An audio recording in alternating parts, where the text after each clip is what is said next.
inspire.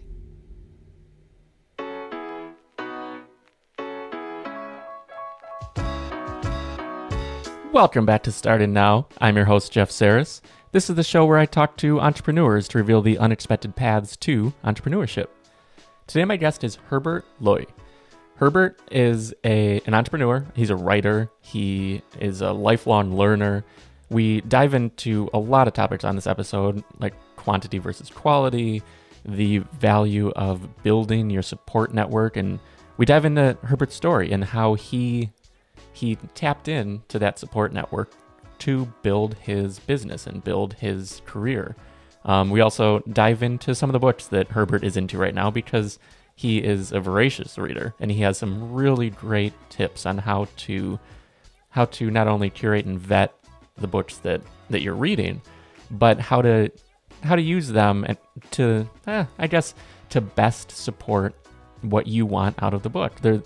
As he said, books have an immense return on investment that when you find the right ones, they can make all the difference. So without further ado, my conversation with Herbert Lui. So I want to dive in at the very beginning, just who are you and what are some of the things that you do? Yeah. So I'm an author. I wrote a book. I'm also an editorial director. So I work with a lot of companies on starting blogs. Nice. Yeah. So then a lot of it comes down to the writing. And let's sort of, what does your business look like on an individual day? So like what types of things are you typically doing? Yeah, I mean, it's funny. It's like you said earlier, there's not really a typical day, but I think that for me, how I structure my days is, a couple of hours of writing in the morning, and probably like some of the reading and research work that I need to do as well. And then, there's lunch. And in the afternoon, it'll probably be a combination of, communications and catching up with people or, corresponding on email and stuff like that. That's how my day-to-day looks like. Mm-hmm. And then your company, it's Wonder Shuttle, correct? Yeah, that's right. It's Wonder Shuttle, and we're an editorial studio that works with software companies on their blogs. So folks like Shopify, Twilio, and organizations like the City of Toronto as well. Nice. So yeah, those are some bigger names. How did you initially get in touch with them? How did you start building that client base? Yeah, for sure. I mean, we can start with the three of them. With Shopify and with Twilio as well, both of them, I kind of solicited referrals to them. So I use forwardable emails, right? So I can unpack that later. Or, I mean, for folks, do you think that's interesting? Oh, yeah. Yeah, right? Go for it. Okay, cool. Okay, so a forwardable email is kind of like an email you send over to someone that you might want to make an introduction, but you're not asking them to make the introduction yet. You're just asking them to forward it along to that person so that that person can gauge, hey, like, yeah, I want to be introduced to Herbert or not, like pass, right? Mm-hmm. So it puts the person you're making the request of in a much better position because, hey, I can forward it along, of course. And if it's interesting, then they know they did both of you a favor. So they're looking good. And so, yeah, I send a lot of those for my business, honestly, to develop it. And that's how I connected with Tommy, who's a good friend now and worked at Shopify Plus at the time, as well as a gentleman named Devong, who worked at Twilio at the time. And with the City of Toronto, it was actually an old colleague, meaning old in terms of career timelines.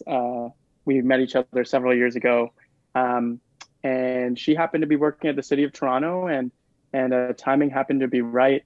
And that's, I think, what a lot of the B2B business development sort of thing is. It's like right time, right opportunity.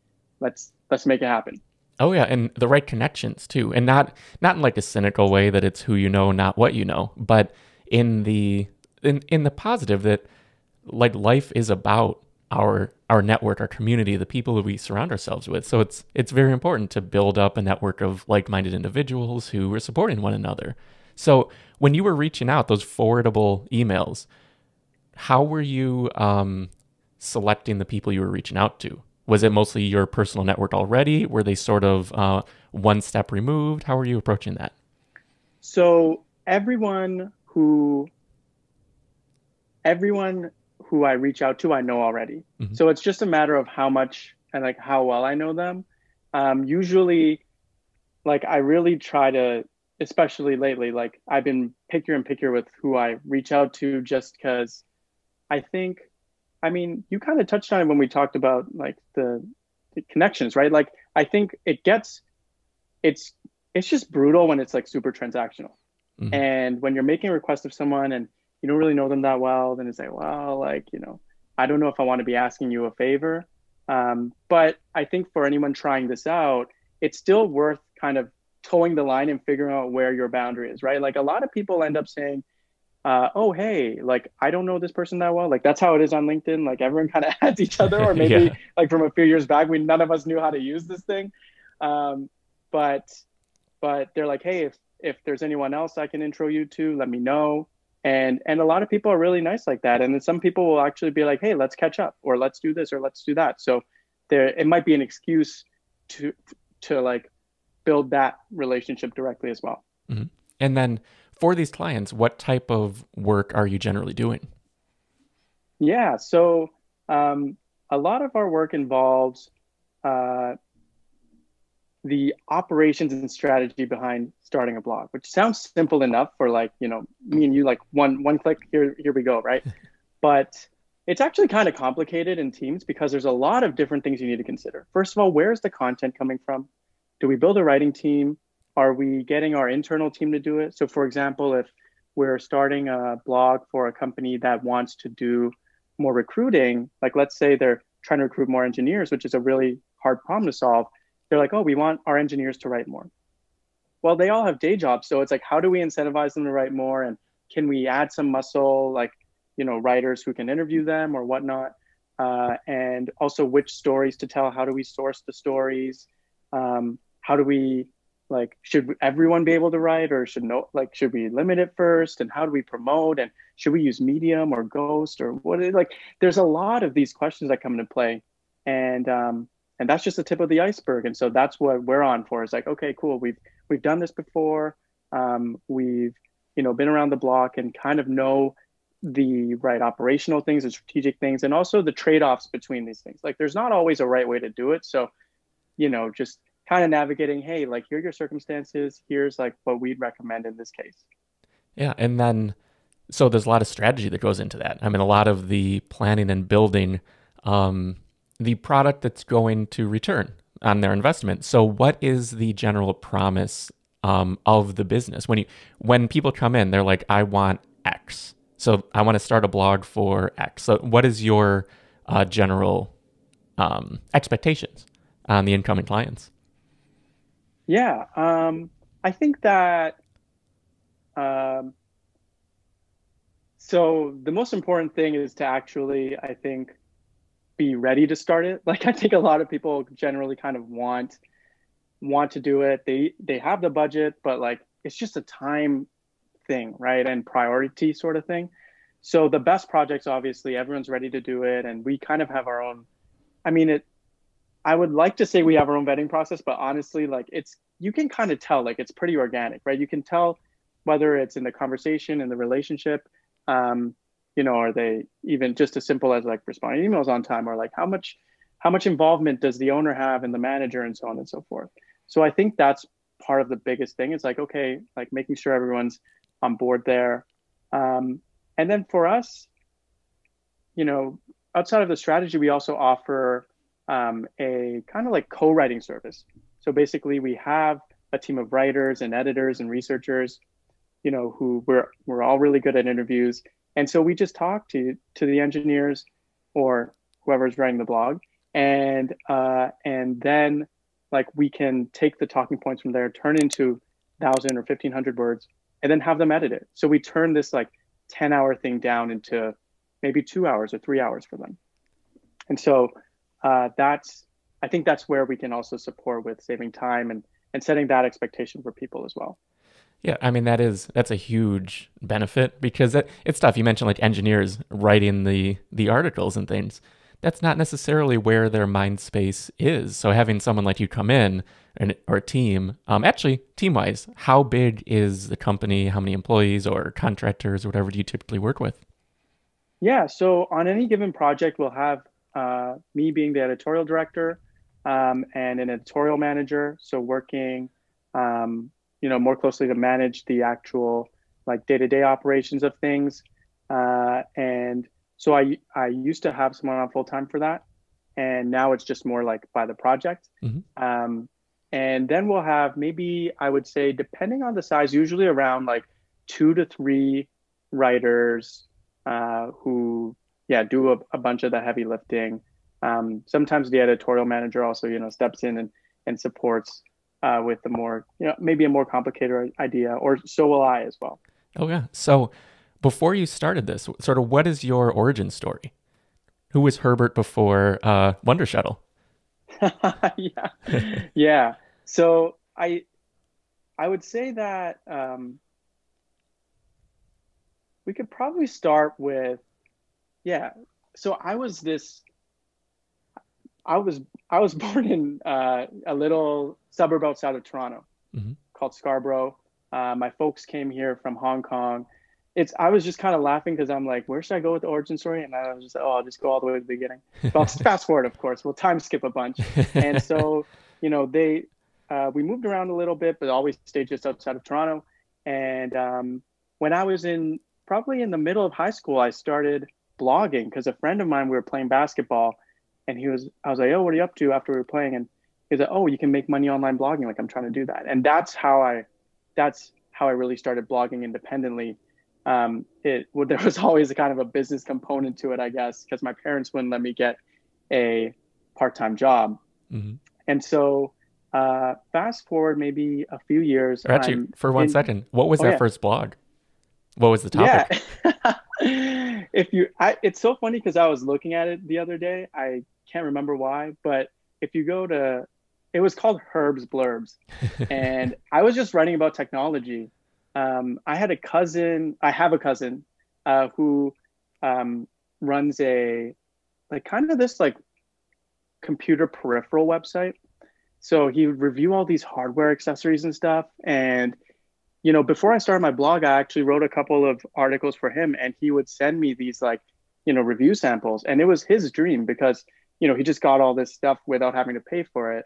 He always did correct me though when I said that it was free. He's like, it's not free. We're putting a lot of time into this. Word, that's true.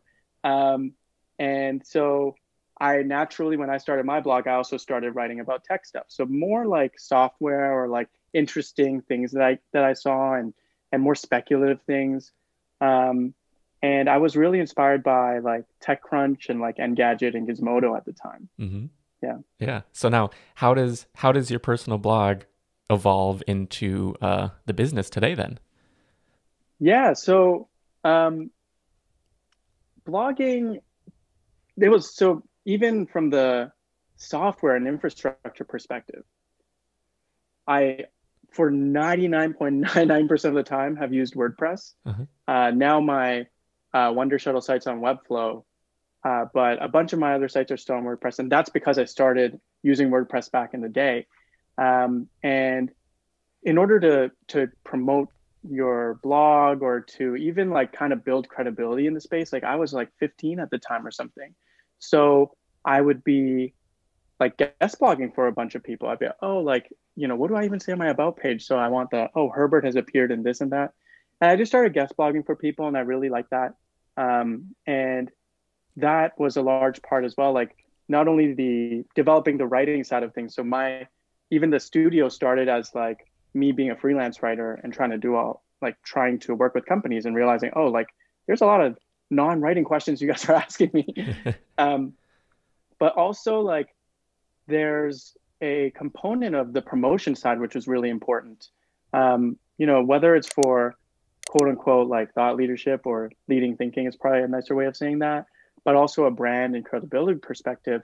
People like getting their ideas in other publications and places like that. So that skill came in really handy as well. I would say that that was a really long-winded way of saying blogging probably gave me the writing and promotional skill set in order to do the business and to bootstrap it. Absolutely. And what was then that inspiration to make that leap? Were you already making money from blogging, or was helping other people sort of that first foray into entrepreneurship? Yeah, so actually, it's funny. I stopped writing for a while when I got into college, and around like the middle of it, I was going through something. Like I had wanted to get into this business school, and all my friends were doing it, and I was like, oh, this is going to prove that I'm just as smart as everyone else, and I didn't get in, and I was just, it was a combination of a lot of things. I think I was just burnt out from the year before, and whatnot was a big one. But the long story short of that was, I was, that summer after the rejection, I was like, oh, like, what am I going to do? This trajectory point is like trending downwards. It's not good. And I was just trying to keep busy. I was like, okay, cool. I know I want to go into marketing because that's a very realistic thing. And it's somewhat practical and somewhat creative. And so I was actually a campus ambassador for some social media agency at the time. And this guy, Dave Wilkin, ran it, and it was called Redwood. And now he runs a company called 10,000 Coffees. And they were having this feedback group for the students. So, I went, and I think they're like, oh, like, we'll take pictures for your social media or something too. And I was like, okay, cool. And basically after I think it might've just been me and Dave, and Dave's like, yo, so like, what's happening right now? Like, what's the story here? Like, why are you here? And I was like, oh, well, like, I don't know, Dave's really easy to talk to. So I just kind of like blurted everything. I'm like, oh, like, you're starting your own company. You must have some advice on this. And I was explaining, oh, like, I got rejected from this business school I really wanted to get into, and I'm not sure what I'm going to do next. I'm just trying to figure it out. And he was like, you know what? That, like, how much extra tuition would that school have cost you? And I was like, oh, probably an extra like 5-10K. He was like, you know what you should do is take the 5-10K and go to a bunch of conferences, like maybe 2 or 3, and try to actually meet VPs of marketing and CMOs and directors, and then talk to those people directly. And that'll get you the opportunity to work with them on their marketing teams. And I was like, okay, that's like a really good idea. I didn't think of that. I don't know why, but I didn't think of that. And so Dave really connected that dot for me. So maybe 6 months later, I got introduced to someone who ran this like Canadian blog called Tech Vibes. It was a Canadian tech blog. And it was like really, I think it was one of those blogs that wasn't as big as TechCrunch, but like you go anywhere in Canada, like in a conference, and people are, oh, like, I think I've been there before. So it wasn't like, it was recognized enough, I think. And I was writing for Rob Lewis, who was the editor-in-chief at the time. And one day he just, I think he forwarded me an email, and he was like, hey, you've been doing a lot of interviews with people. Do you want to go to this conference? I was like, yeah. and then he was like, okay, cool, here's the pass. And I was like, oh my gosh, I didn't have to spend $1. And like my cousin said earlier, I know it wasn't free, but to Dave's point, like I just saved myself like $2,000, and the organizers really liked me. So they would like connect me with the speakers, and we would talk. And that was how I started writing a lot more again. It was because I had this really practical like need to do it, I think. But I also just started going to these conferences, and I needed to write in order to get the articles, in order to keep going back and to do more. And so I must have gone to like tens of thousands of dollars worth of conferences between like 2011 to 2013. It was amazing. Yeah. I mean, there is so much value. Again, because it comes back to people. There's so much value in going to a conference where people are doing the things that you either aspire to do or you can assist with. That is, I feel like one of the hacks too that people sometimes miss is like, you're a writer. You could be theoretically at any conference. Like, you're going to the ones that you want to be in that niche, but I mean, just to like have a random one, you could go to a magician's conference as a writer, because you will be the only one at that conference who's like connecting with people with this other offering. It's a huge opportunity. Like, I think that was a great trajectory and really, yeah, like valuable advice. Obviously, right now, conferences are a little different due to COVID and everything, but moving forward, there's always other opportunity. Do you have any thoughts in terms of that for right now? Maybe some alternatives to conferences? Yeah, well, I think that definitely. I think that if you write somewhere, actually, I noticed this, if you write somewhere, just emailing someone for an interview already, like someone you want to get introduced to or you want to meet, already is like adding value to them, right? You come from a place of adding value. So that becomes, I think, more compelling an offer to them. You could write at Medium. You could, start a podcast. You could start a blog. Like there's like a bajillion different like Clubhouse now, right? Like there's so many different ways for you to do it. And I would say that like conferences are like a mass sort of thing, and there's a lot of serendipity and stuff that happens. You might miss a bit of that with this, but you could actually just email, like, like if I'm looking back now, I could have emailed the VP of marketing at some agency or like at RBC and just been like, let's talk for Tech Labs, or let's talk for my own blog, Herb's Blurbs. I probably need to change the name. I don't think anyone would want to go on Herb's Blurbs anymore. But yeah, I would say like cold emailing people. And then a lot of serendipity now happens, I think, like at the platforms, right? Like it's at the Twitter level, the Clubhouse, like those places, or you just don't know who's hanging out where.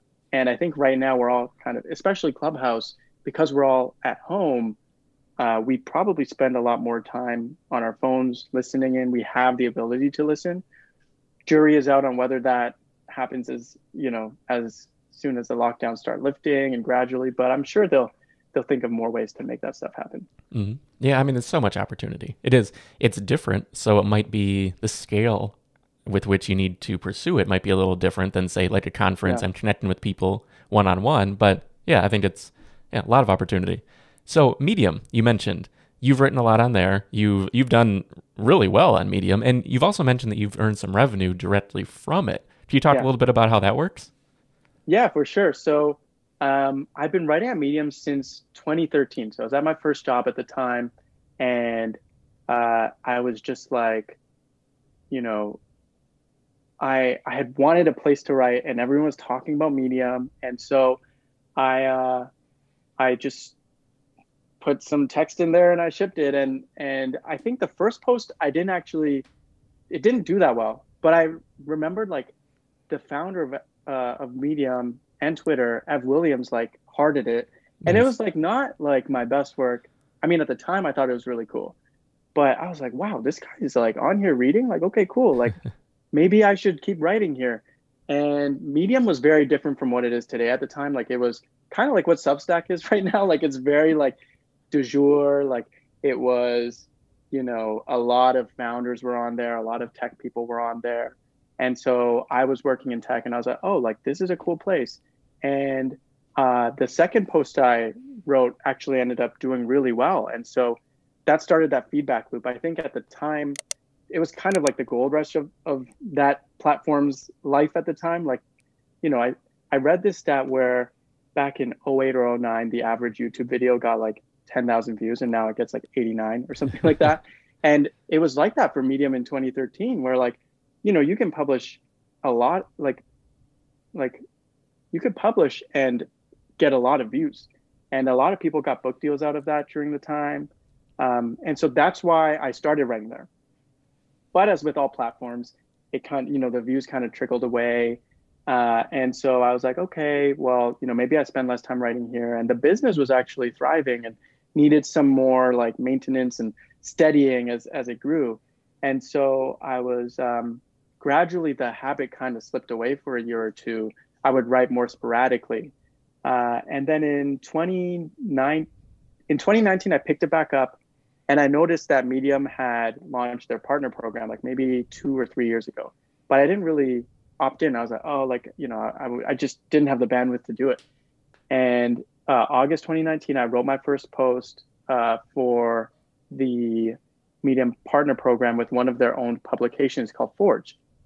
And at the time, they paid a bonus, and you also got like, a slice of the big medium pie, right? So I could go into the business model if you might think that's interesting, but basically from there, I just kept writing, kept pitching the Medium publications because they send a lot of traffic. And in all of 2020, I ended up making just over $4,000 US Nice. on Medium, which is nice. I say that with an asterisk, which is I also know people who make like more than that every month. So I think I'm somewhere probably in the middle, or maybe like the upper middle. But yeah, I think it's a really good place to spend time if you're a writer or interested in working with words and just looking for a new place to do it. Yeah, absolutely. And that sort of goes back to diversification with what you're doing. So you have Medium. It's not your main focus, your main income, but having that fairly steady income from there, along with the eyeballs that brings in, there's a lot of return on that investment. What are some other ways that you've like diversified? So you have Medium and then your business. Do you have anything else out there? Yeah, so I got my book.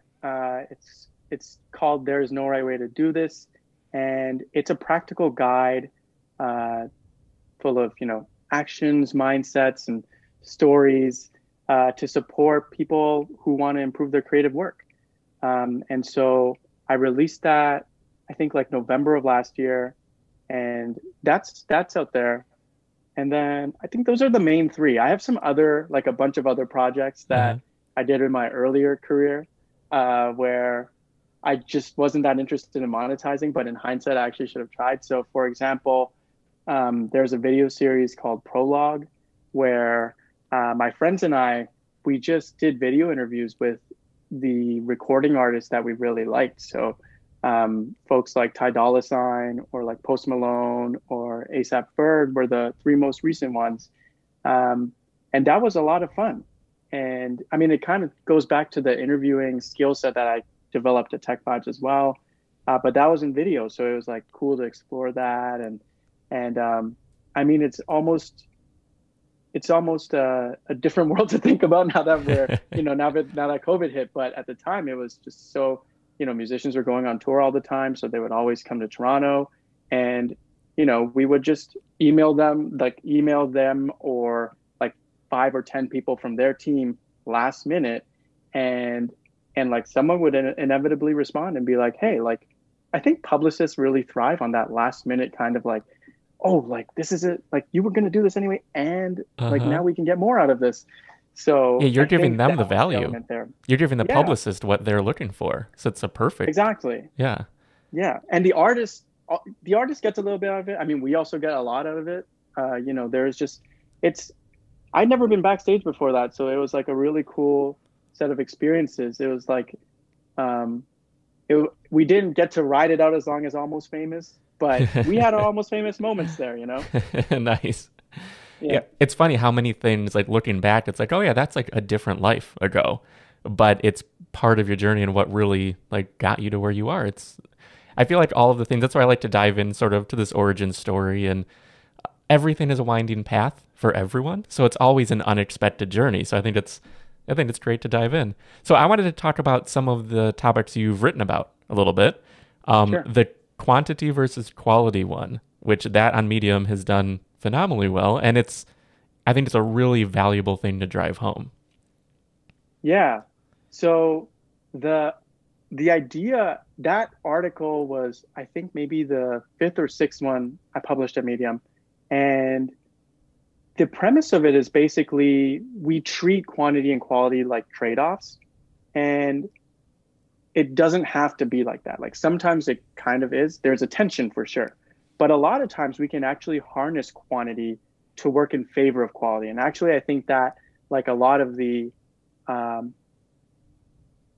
artists we really admire, like whether it's Mozart, Van Gogh, or Picasso, or even an inventor like Edison all use this strategy in some way, right? So let's take Edison, for example. The guy did over 1,500 patents. He applied for 1,500. He got 1,000, I think slightly over 1,000, but we only mainly know him for one, right? Uh-huh. Like maybe two, but mainly one. And there's all these lists. It's funny when you Google it, there's like these historians or writers who look at Edison's like failed inventions, and he has some epic failed inventions. There's like, I think there's like a concrete house. There's like so many, like this guy's mind was really interesting. But we know him for the incandescent light bulb, and he didn't even do the incandescent light bulb. He did like a feasible version of it, right? Like I think with a really specific material. So, someone like Picasso as well is like, the guy he's in the Guinness Book of World Records still, I think, for the most number, like the most paintings, I think. And so I think that style is interesting, right? So I think that the quantity point kind of, it's an interesting look into the way that people think. So like, oh, just release a lot of work and keep doing it. But also to kind of, I think it's worth going deeper as well into seeing, hey, like what was the thing that encouraged them to do this quantity, right? Like, were they inspired every day? Well, like probably not every day. So like, what else kept each person doing it? And I'm sure that each person has a different reason, but the commonality that they have is, hey, they all did a lot of stuff. Mm-hmm. Yeah, and have you then applied that to your work? I mean, I feel like you have to a degree, just even at the initial of what you're saying with your outreach and your forwardable emails and things. Like it feels Yeah. like it's a key component of how you've built. So how have you approached it? Yeah, for sure. So, it's taken some tweaking. So I'll start with this, which is I remember my first job at Extreme Labs, which was the place I met Paula, who worked at the city of Toronto. My manager there at the time, Megan, I had just written this quantity post, and I was like, oh, like, I'm going to apply it to everything. Just the more I make, the better it's going to be. And, it was like maybe end of day and like end of week maybe. And Megan was like, Megan just, pulls me aside and is like, Herbert, love the quantity. You're so, the stuff you're making, you're delivering at a great speed. Need you to work on the quality a little bit. And I was like, oh, damn, what does that mean? And I was like, oh, I thought this quantity thing was supposed to take care of everything, which was very naive of me at the time. But what I realized and learned along the way is that I think quantity, when you make a lot of stuff, you also have to make like a certain level of things, right?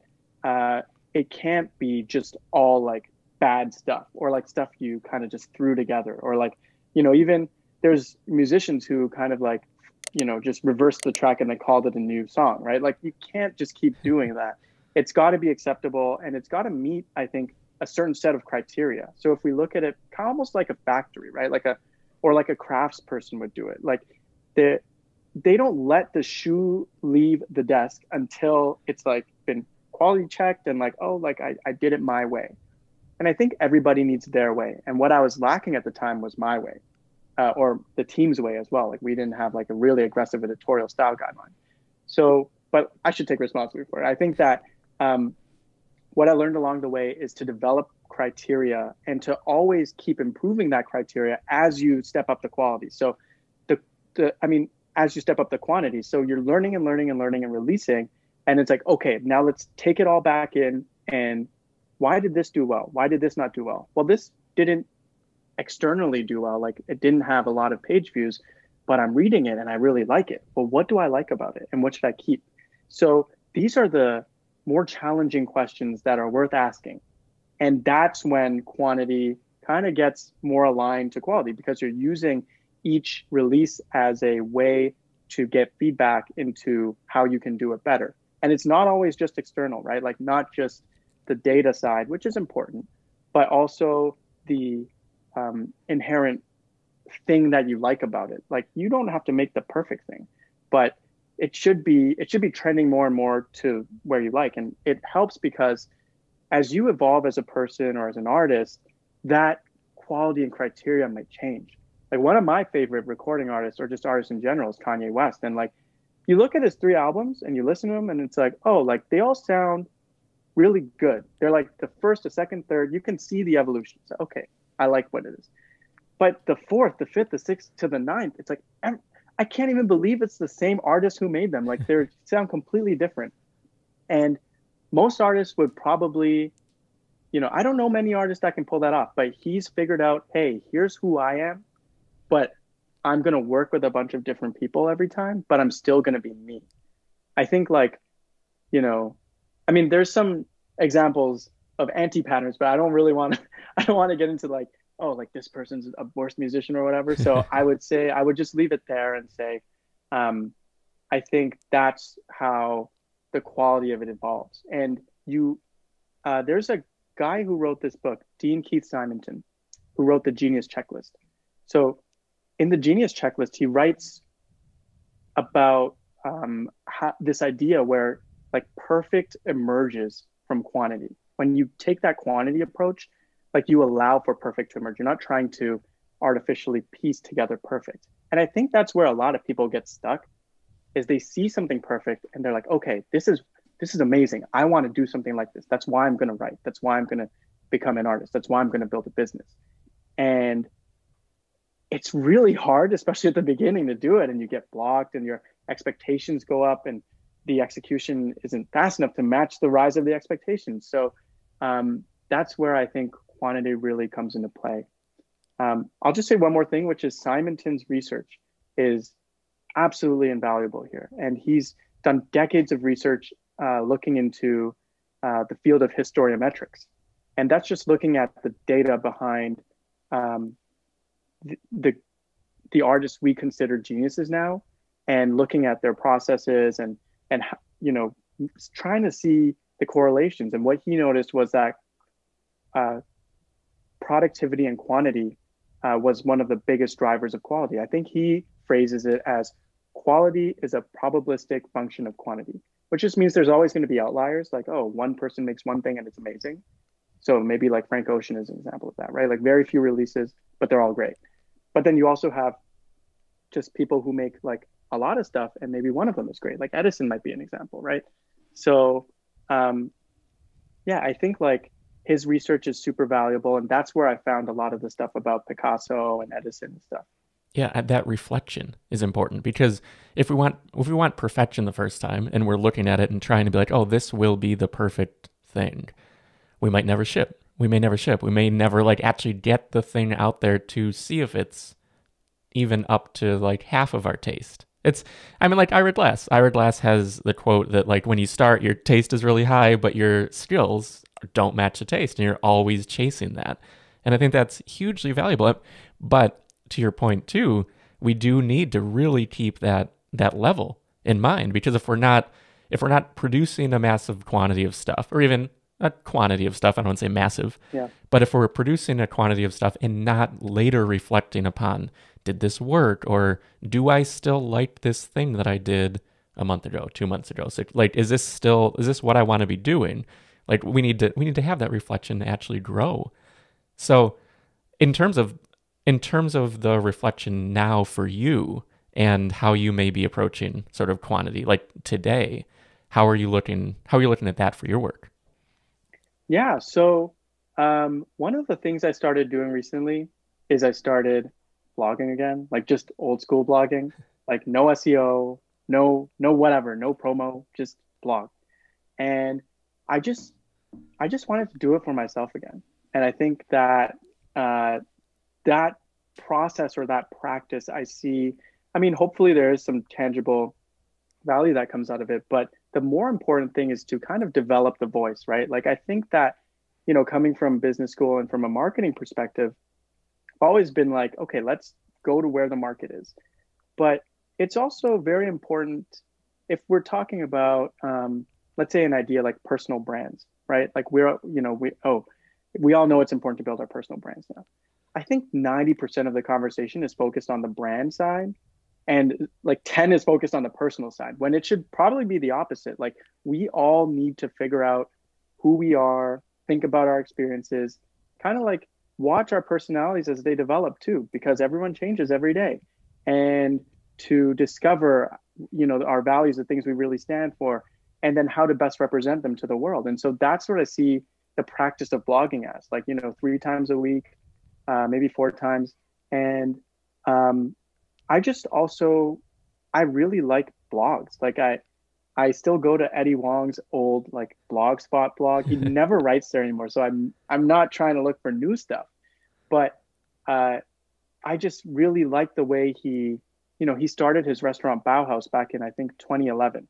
And the first post is so funny. He's like, hey, here's what I'm trying to do. I'm trying to start a restaurant. And I decided yesterday that I was going to start a restaurant. So why should you listen to me? And That's awesome. The guy is, yeah, exactly. And he's so funny. And like, I think he did develop his writing skills through a lot of practice. And so I still like going back in there and like seeing how he used to do it, because he's succeeded. And I think he's just made a lot of work that I really like as well personally. So I think part of, if we were talking about quality and style guides, like part of that is there too, which is like, can you kind of look at the things you like and the people who made them and understand why you like them, or understand what it is about those pieces of work that you really like. I think that's one of the propositions that I have in the book.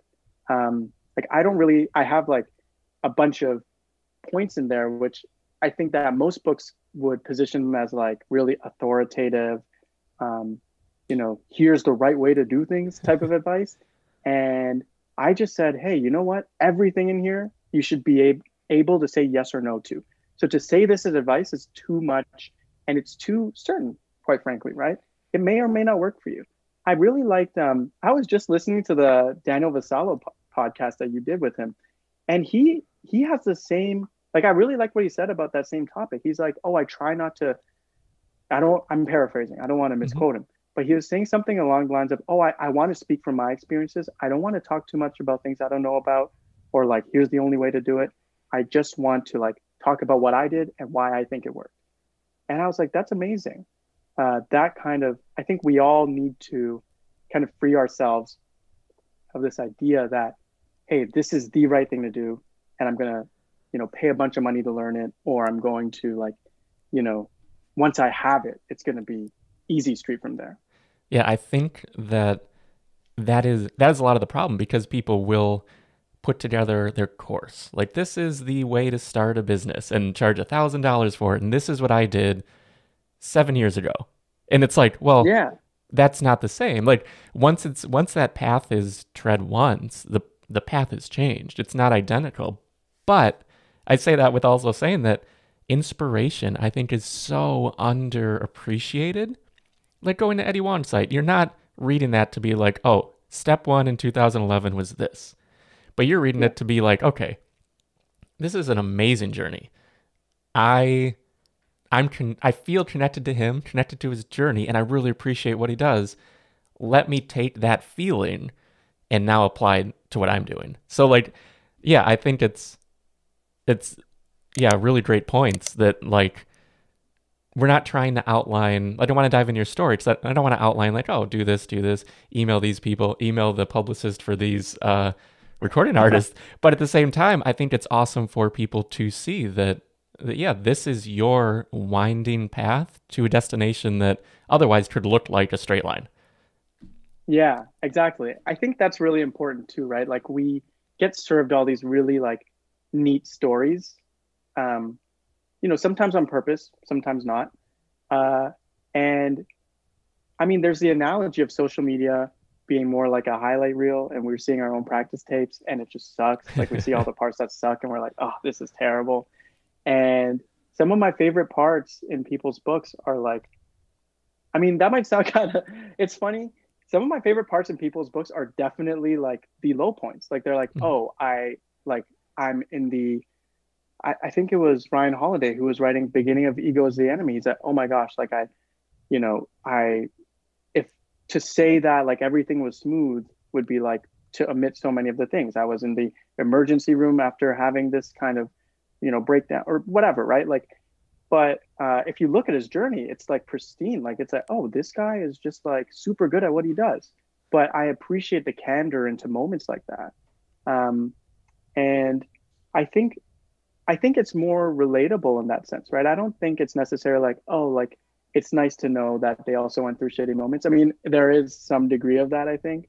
Um, but everyone goes through it. And I think Mhm. that's the most important takeaway is not to be like, oh, like they're also bad at this or whatever. It's more so like, oh, like they've been there too. Like that's a little bit reassuring and it's honest.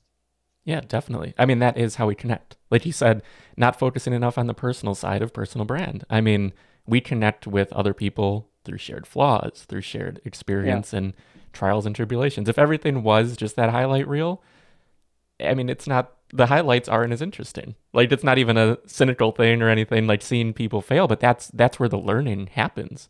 And again, for sure. to loop it back around to quantity, like we don't have the failures if we're not producing, if we're not shipping.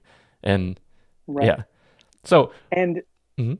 oh, I just want to say that like the quantity also kind of it forces in a way, it encourages you, maybe not forces, it encourages you to document more snapshots of your life. So instead of just here and here, it's like and if you're making something, it just oozes out. Like, even if you're like in a super sad place and you write something that's like about productivity advice, people can probably see that and they'll be like, yo, what's up? Like, is everything okay? Or like, you'll go back and read it and be like, oh, like I didn't like that was where I was and people can see it. And maybe everyone is better understands each other for that, right? Um, and oh, I think what you said was very true. Like just about how that's how connections are made. And like I think we as a group, we're all getting better. Like we share, it's very it's getting easier to share the hard moments after you've gone through them. Like, oh, like I was dealing with this a while back, but now I'm good. It's harder to be like, I'm dealing with this right now and it sucks. And like, I don't know whether it's going to turn out. I don't know where the chips are going to fall, but it's just brutal. And I don't know if public is always the best way to do it, like fully public, but I think like being able to relate on a 1-to-1, 1-to-10, like more private level is really important too, because that's where the support network comes in and, people might relate. Like there's the vulnerability thing, right? Where, if there's a thin line between oversharing and vulnerability, granted, but if you open up, maybe someone else will open up too. So, and then, we understand each other better and understand ourselves better as well. Yeah, I mean, that support network, it's huge. That is the thing. I feel like that's sort of the common thread throughout this. Like for your journey, for everything, we have that network that you've found and you're utilizing, and others can do the same for themselves in their scenario, whatever they're experiencing, whatever they're striving for. Finding that support network is hugely valuable. So I think that's a great place to wrap. Where should we send people to check out your book, check out everything that you're up to? Yeah. So my blog is at herbertlui.net, herbertlui.net. Um, my book is at herbertlui.net/reps, REPS. Um, and I got a newsletter, Best of Books. So it's just herbertlui.net/best-of-books. So I send 3 great books every month. If you still want more self-promotion, I'm at Medium, so herbertlui.medium.com, and I'm also on Twitter, twitter.com/herbertlui. Sweet. And actually, what are some of the books right now that are on your mind? Just out of curiosity. Yeah, yeah. So the ones I just recommended, I'm trying to remember January's, but I'll just look at the ones that are kind of like on the table here. Um, Mindset, I've gone 7 years or so without reading it, and I decided, okay, I need to read the whole book, and I love it. I think that it's a really important book. So that's Mindset by Carol S. Dweck. Um, The Death of the Artist by William. Oh my goodness, I William Deresiewicz. I want to say, I'm sorry, Mr. D, if I totally messed up your name. I'm sorry, Miss. I'm sorry, William. But I actually didn't want to like that book because it's called The Death of the Artist. I'm like, this Uh-huh. guy's so negative, but I love it. It's it's so well researched, and like the the perspective he takes, I think, is really like he's done his work to earn an opinion. So I really like that book, What's the even though premise I of thought that I one? wouldn't. Yeah, it's about uh, basically he covers the shifting forces in economics and also in society and culture that kind of culminate in uh, a drastic reworking of what we know to be art. So, for example, even something as simple as like the democratization of art, right? Like, oh, now everyone can be an artist. Well, that has a lot of different implications. So, for example, um, when everyone can has access to art and can consume art, then artists maybe start uh, catering to popular taste instead of just to a king or queen or a patron of some sort. So that also has implications for how the art looks and the statements we're making. So that's a big part of it. A big part of it is, the decline of the media industry and the decline of professional reviewers and kind of reviewers as gatekeepers, for better or worse, right? Because reviewers would hold artists up to a certain criteria, and you have to meet that criteria in order to get reviewed, and then you get to make it as an artist. But now, because reviewers have been disrupted, and everyone kind of is a gatekeeper, then again, like artists are free to do as they like, for better or worse, right? So I mean, those are just two of many other great points that he makes. And I didn't want to like it because I thought the title was, I didn't love the title, Uh-huh. but I also thought, like, coming from a reviewer, I I still disagree with some of his points, but I really like, his investigation, and I really appreciate that. Yeah, a great book is so hugely valuable, especially when it isn't maybe aligning with your original thoughts. Because, and we can have these huge inflection points in our lives based on one lone book. Like for me, that it was like a long time ago now, but it was like when the 4 Hour Workweek came out. That was the first time I Oh, realized that, oh, you can do this stuff, which is I had no one in my life that like did that. I had never encountered anyone, and it was so early in the internet days. Like Twitter was still really new and stuff, so I was following people, and that's how I found the book. But yeah, a great book makes all the difference. How important would you say books are to your writing? Because I really think a reading practice is hugely valuable. yeah. So books, I mean, here I'll quickly show you. I hope this isn't too like weird for the viewers, No, it's all but good. these are my shelves, and I think I have another shelf at my folks' place, but that's how, like, I just love books, and Uh-huh. I love buying them. I love reading them, and I mean, I'm getting more into the ebook sort of thing.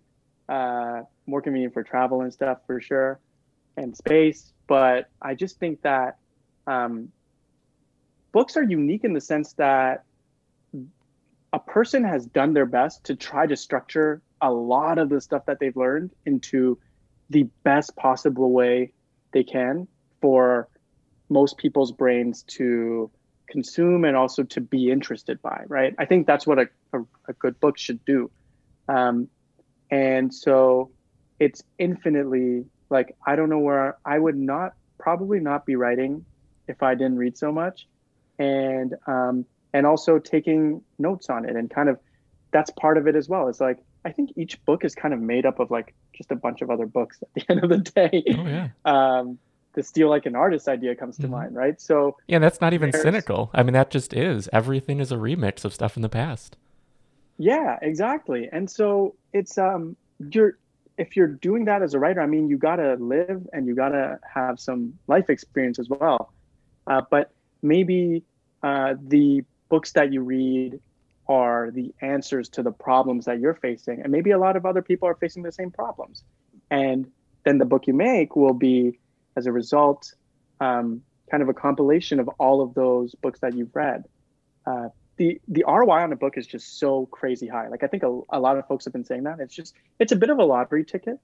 Uh, but you might, I mean, for you and 4 Hour Work Week, like maybe even if you just read the deal part of the book, like the process, you'll be like, oh, I got it. Like I don't need to read the brain quicken story. I don't need it. I just needed this thing. And so I think that from a reading perspective, like reading cover to cover is good. I think it's still, if you think the book is good, then you should do it. But maybe if not, spend like 20, 30 minutes and just go through the table of contents, the index, and then flip to the pages you want to learn and figure out, and know what you want to do before the book as well, like what you want to learn. And then like maybe just pull things from there. Like I've also gotten a lot of value from that because, a lot of books I haven't read yet on my shelf, and I've always intended to read each one at some point, and there's just, there's more coming in, and there's just no way to do it all. So that's where I think superficial reading or skimming method is really, really useful. Yeah, and do you trust any individual reviewers over others, or how do you normally curate the books that you acquire? So I have this big list in Airtable of probably 300 or so books that I want to buy at any given point. The list was actually used to be like 500 plus, but I kept it in Amazon and they like reset it, I think. So I'll just buy, like nowadays I'll buy like 3 a month max, but before I'd buy like 20 at a time, 50 at a time, whatever. And the way I kind of pick through the ones I want to read now is I'll read a bunch of reviewers, like I don't think I have a definitive single source. Like I'll just look at what everyone's saying. I actually just bought Blinkist, or I think I'm on my trial, I'm not sure, but I started using that to see, hey, is the book there or not? So if the book is there, then I'm probably like, okay, well, this is a pretty like commonly read book. So yeah, and that's the 15-minute sort of synopsis of the book, Blinkist. Right. Yeah. So Blinkist has like, you hit it on the nose. And so that's, I would read the summaries there and be like, okay, does this look that interesting to me? And usually that's enough. Like, not usually, like sometimes that's enough, but sometimes I'm like, oh, like, I think there's more to this that I'm missing from the summary. Like I have a lot more questions and the summary doesn't answer them. Then I'll buy it. So the most recent one that happened was Finite and Infinite Games by James P. Carse. And I'm so happy I bought it. Like it was, there's a lot of stuff that was missing from it. And I did not intend, the book itself is already kind of small, so I wasn't intending to speed read through it or anything. But yeah, that's kind of how I sort through what I want to read. But honestly, like that might be 50%, like pre-buy is 50%, and then post-buying, looking at the table of contents and index is the other half, where I'm like, oh, like cool, I'll put 30 minutes into this and see what I get out of it. And maybe a good chunk of the time, if the book is good or if it's what I need it to be at that time, I'll just be, oh my gosh, I got to read the whole thing. There's no way I can't. Yeah, I think that's hugely valuable advice, and hopefully other listeners jump on that email list to get your curated recommendations for them. So yeah, thanks again for this. This is awesome. This was a great conversation, and I hope you enjoy the rest of your day. Awesome. Thanks so much, Jeff. This was a lot of fun. Yeah, it was great. I want to thank Herbert for joining me on this episode. Be sure to check out everything he's up to at herbertlui.net. That's HERBERTLUI.net. As always, this episode of Starting Now is brought to you by Built. At Built, we help you get started online. Whether you want to start a blog or a business, head on over to built.co. That's BYLT.co to get started. Built. Your website, built for you, simply. Finally, if you enjoyed this episode, be sure to subscribe wherever you're listening right now and check out the YouTube version on, well, YouTube. Hope you're enjoying it. And that'll do it for this week. Again, I'm Jeff Sarris. This has been Starting Now, and I will see you next time.